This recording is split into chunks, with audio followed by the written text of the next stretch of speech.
Hey everyone, welcome back. Hope you're having a fantastic day so far. So just a couple of weeks ago, the Social Security Administration announced what the cost of living adjustment is going to be in 2025. That ended up being 2.5%.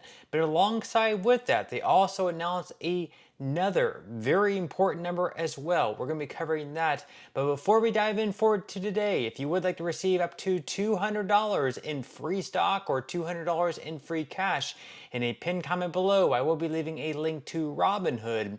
All you have to do is once you click on that link is just sign up for a free account and then simply link your bank account. You do not even have to make an opening deposit. At that point in time, Robinhood will be sending you one free stock worth all the way up to $200.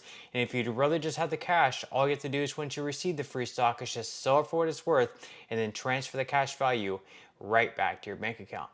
Okay, so as I just mentioned, just a couple weeks ago, the Social Security Administration came out and released a ton of important numbers.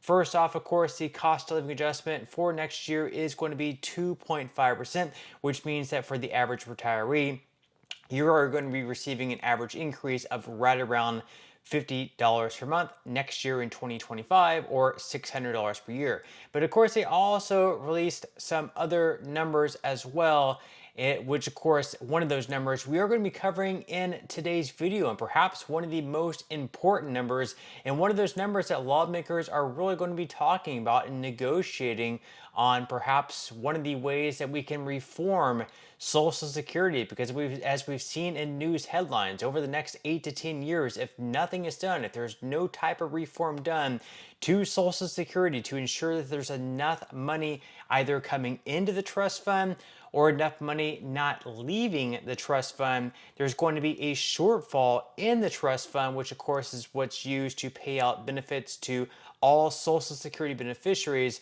There's not going to be enough money there, so therefore we are going to have to cut benefits across the board by anywhere between 19 and all the way up to 26%, which would be absolutely devastating in a time where Social Security beneficiaries are already not receiving enough benefits. To have it cut even more, let's say like 20, 21, or 22%, that would be absolutely devastating. This is something that we cannot have happen. But we're going to go ahead and dive into this number, this article here from the Motley Fool. They say that Social Security just released one of its important numbers you should know about. Hint, of course, it is not the COLA.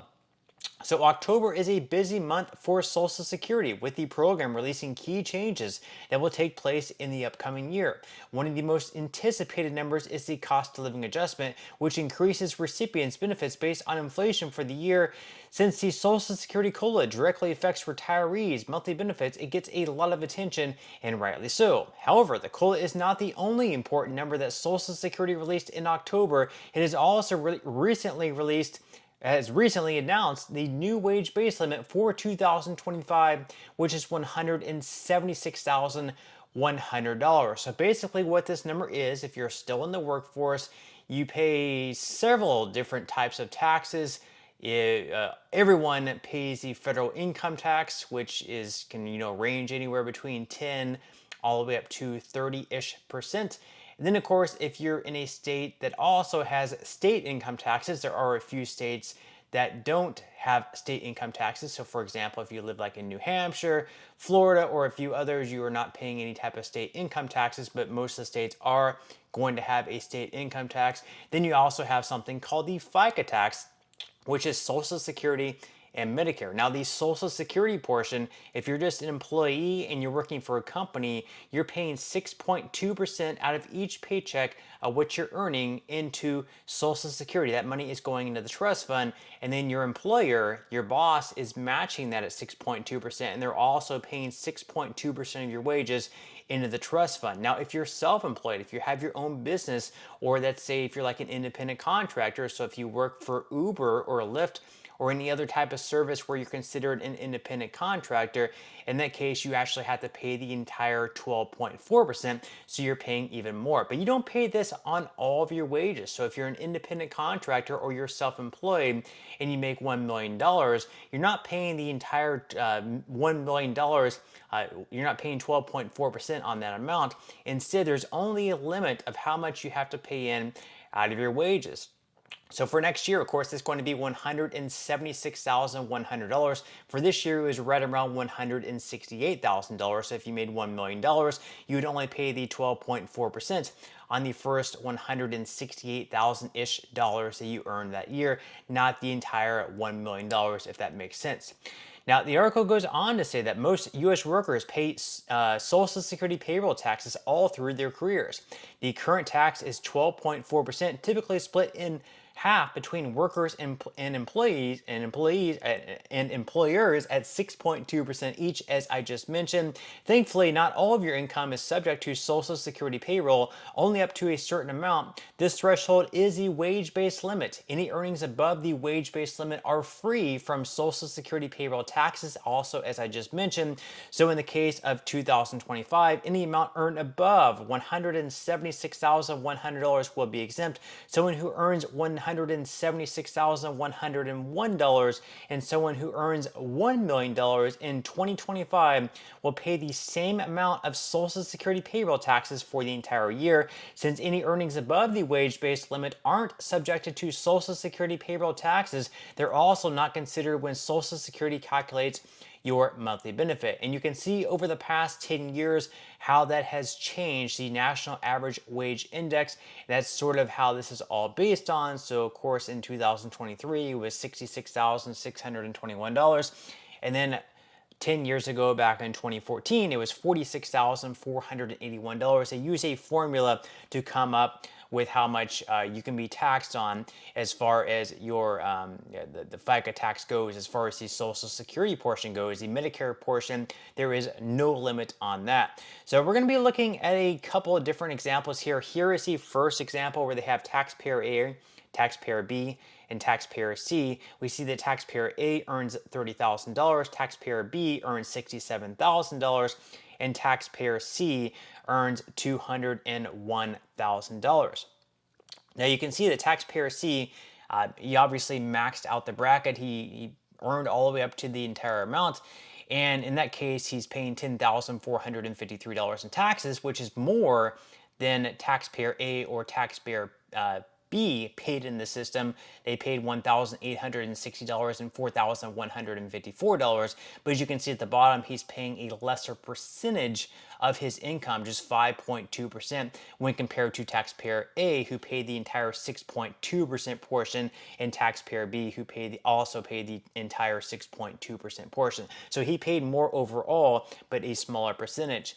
Now they say what changes exactly could be made to the tax cap. We have one example of Bernie Sanders' plan, the Social Security 2100 Act. It would apply Social Security payroll taxes to earnings over $400,000 in addition to earnings below the current maximum taxable amount. The gap between the two would narrow over time as the maximum taxable amount increases and the $400,000 threshold remains unchanged. That gap has earned the nickname the donut hole. It would serve to gradually increase the program's revenues over time while not subjecting earners who fall in the gap to immediate tax increases. So basically what would happen there, again, you would pay the payroll tax, the FICA tax on Social Security on the first $176,000-ish dollars you earn. Then you would pay nothing between $176,000 and $400,000. And then once again, anything above $400,000 per year, which is just, pretty much like the one, maybe perhaps like 4%ers of Americans would then once again have to pay taxes on those wages. Now, the next scenario here is, what if we lifted the Social Security payroll tax? We have taxpayer A and the taxpayer B. Taxpayer A makes $50,000 per year, and taxpayer B earns $50,000 per year. Now we can see in taxpayer A, he's going to be paying $3,100 in taxes, whereas taxpayer B is going to be paying $16,653. That is with the donut hole, where they're not paying anything, between $168,000 and $400,000. And then if there is no donut hole there whatsoever, if that's completely phased out, once again, taxpayer A is going to be paying the exact same amount, $3,100, whereas taxpayer B is going to be paying almost double, since now they're paying on the entire $500,000 that they earn. They're now going to be paying $31,000 per year. Now, they go on to say that a December analysis by the Congressional Budget Office found that eliminating the cap for earnings over $250,000 would keep the trust fund solvent through 2046. So right now they're talking about like 2033 is when the trust fund can become insolvent, and then we'd have to cut benefits across the board by, once again, anywhere between 19 to 26%. Now, the downfall with doing this, at least because we have to be fair, we have to show both sides of the issue. This is from the Heritage Foundation. They say that it would result in the largest tax increase in the history of the United States. It would be negative $425.2 billion in nominal dollars over 5 years. Fail to save Social Security from bankruptcy, it would push back the system's insolvency date by only 6 years. So they say only 6 years. This, of course, I'm not sure which year they came out because it says from 2013 back to 2019. It would increase the top federal marginal effective tax rate on labor income to 54.9%, its highest level since the 1970s. It would also reduce the family budgets of 23.4 million Americans by an average of $9,147 in the first year alone after the tax cap is removed, and would also weaken the economy by reducing the number of job opportunities by 219,000 in 2004 and the amount of personal savings by $34.4 billion that year as well. So they say this could perhaps have a negative impact as far as the economy goes.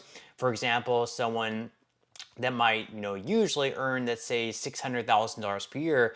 But once he earns like a certain amount and he knows he's going to be taxed even more, perhaps he's going to, lose some motivation to earn even more money. So instead of going out there and working extra hard and bringing in more dollars, perhaps he's going to sit back and say, why should I work even harder if more of this income is going to be taxed, if I'm going to have to pay an additional 12.4% on all this extra money that I'm making? It's just not really going to be worth it for me. So that's one of the arguments that is being made against that. So we have sort of arguments for it, arguments against it. With that said, leave your thoughts and comments below. Are you for removing the cap for the payroll taxes for Social Security? Leave your thoughts and comments below. I would definitely love to read them, but that's all we have for today's video, and I will see you in the next one.